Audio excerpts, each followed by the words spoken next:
नमस्कार, मैं हूँ राधा राणा और आप देख रहे हैं हिंदू लाइव। इस वक्त की सबसे बड़ी राजनीतिक बहस का केंद्र बना है बिहार, जहां प्रधानमंत्री नरेंद्र मोदी के दौरे को लेकर विपक्ष खासकर तेजस्वी यादव ने कई गंभीर सवाल खड़े किए हैं। एक और देश जम्मू कश्मीर के पहलगाम में हुए आतंकी हमले से आहत है, वहीं दूसरी ओर प्रधानमंत्री मोदी का बिहार के मधुबनी में आयोजित कार्यक्रम में शामिल होना विपक्ष को खटर रहा है। तेजस्वी यादव ने इस पर तीखी प्रतिक्रिया देते हुए कहा कि जब देश शोक और गुस्से की स्थिति में है तो ऐसे समय में प्रधानमंत्री का चुनावी रैली करना न केवल असंवेदनशीलता है बल्कि राजनीतिक फायदे की सोच भी दर्शाता है। तेजस्वी ने पटना में कांग्रेस के प्रदेश कार्यालय सदाकत आश्रम में महागठबंधन की मीटिंग के बाद प्रेस कॉन्फ्रेंस कर प्रधानमंत्री मोदी पर हमला बोला। उन्होंने कहा कि जब पहलगाम हमले के बाद उत्तर प्रदेश के कानपुर में प्रस्तावित रैली रद्द कर दी गई तो बिहार की रैली क्यों आयोजित की गई? क्या बिहार के लोगों की भावनाएं कम मायने रखती है? क्या यहाँ सिर्फ इसलिए रैली हुई क्योंकि यहाँ चुनाव होने हैं? तेजस्वी के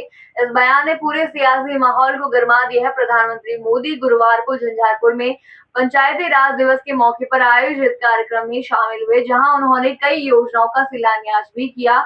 यह वही कार्यक्रम था जिसे लेकर तेजस्वी ने कहा कि अगर एक राज्य में रैली रद्द हो सकती है तो दूसरे राज्य में क्यों नहीं? तेजस्वी ने सीधे तौर पर प्रधानमंत्री की मंशा पर सवाल खड़े किए और कहा कि यह कार्यक्रम पूरी तरह से चुनावी लाभ लेने के लिए था, न कि किसी संवेदनशील राष्ट्रीय उद्देश्य को पूरा करने के लिए। सिर्फ इतना ही नहीं, तेजस्वी यादव ने केंद्र की जांच एजेंसियों पर भी हमला बोला। उन्होंने कहा कि देश की सुरक्षा एजेंसियां आज केवल विपक्ष के पीछे लगी हुई हैं।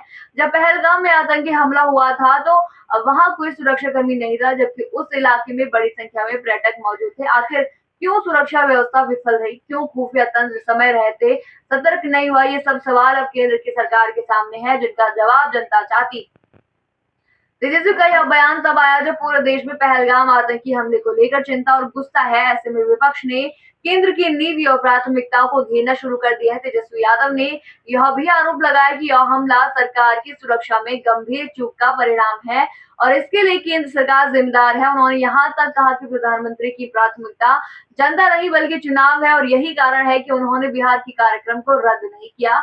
अब सवाल यह है कि क्या वाकई प्रधानमंत्री को इस कार्यक्रम में शामिल नहीं होना चाहिए था? आप क्या सोचते हैं इस पूरे विषय पर? हमें कमेंट सेक्शन में जरूर बताइए और बने रहिए हिंद लाइव के साथ। साथ ही चैनल को सब्सक्राइब करना न भूलें और हमारी फेसबुक और वेबसाइट के साथ भी जरूर जुड़े।